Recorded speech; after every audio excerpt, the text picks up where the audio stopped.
Sure, you keep yourself protected from the winter chill, but are you protecting your garden from the cold? Today on Garden Facts, we learn how to winterize our gardens. Brrr.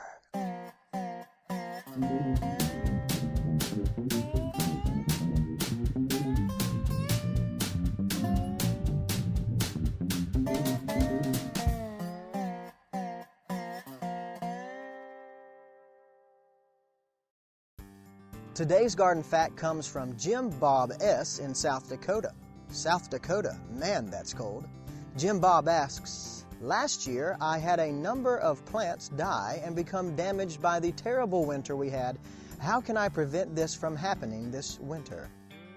Well, that's one cool question, Jimmy. First, you need to know what you're planting. If you are worried about winter damage, make sure that the plants you are using can withstand cooler temperatures during the dormant season. Also, you need to know that plants which can handle cold winters are known as hardy plants.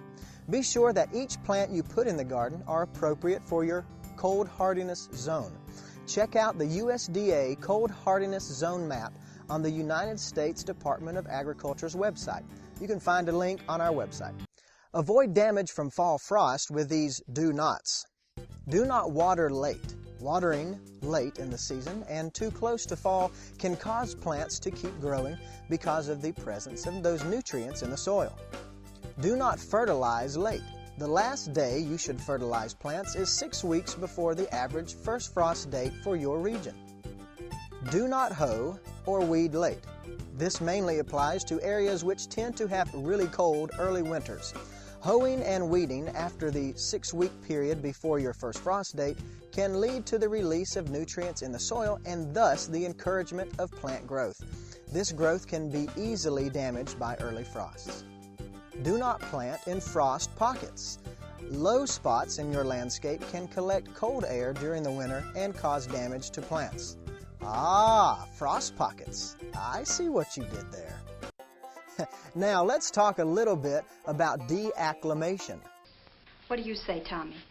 Don't you want to do your arithmetic? Yeah. Well, come on. De-acclimation occurs when plants experience warm enough conditions to initiate bud break. Now, bud break is normal for plants. However, early de-acclimation can cause serious winter damage. Prevent early de-acclimation by not planting on the southwestern side of your landscape. The northern and eastern areas of your garden can provide the best protection during the winter and decrease early de-acclimation. Also, planting in shade can help keep this issue at bay as well. Early de-acclimation can be combated once more by the presence of bodies of water. Water bodies can change the temperature of the surrounding air in the fall and spring to help delay de-acclimation, saving your plants. In the fall, cold air is warmed up by the lake as it blows across the much warmer water. This prevents trees and tender leaves still attached to the plant to not experience a cold surprise. In the spring, on the other hand, warm air blowing across a cold lake will chill the air, preventing warm air to encourage dormant tree buds to de-acclimate. Covering your plants with cloth or tarps during the winter can help to prevent damage caused by cold temperatures. Keep in mind, however, that this will only work if the covering touches the ground surrounding the plant, trapping heat underneath. Purchasing plants which have been grown in the nursery yard instead of inside a greenhouse can help to prevent winter damage as well.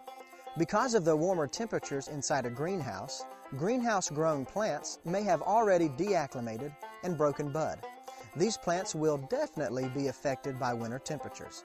One more important point to keep in mind is that some plants, particularly many fruit trees, actually have a cold requirement in order to maximize growth throughout the year. In other words, some plants may require a certain number of hours below 45 degrees Fahrenheit during the dormant season in order for their buds to break in the spring. In this case, not having enough winter weather can cause a decrease in growth. Well, let's sit down. Well, I hope that answers your your question, Jim Bob. And if you have any questions about this episode, feel free to comment below. Or if you happen to have your own gardening question that you would like to see answered here on Garden Facts, contact us at gardenfacts.com. That's GardenFacts, Garden F-A-Q-S.com.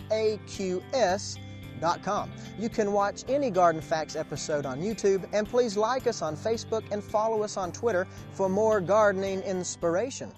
This is GardenFacts.com, and I'm Nathan Wilson, reminding you to not let old Jack Frost attack your horticultural endeavors. Keep yourself warm, and we'll see y'all soon.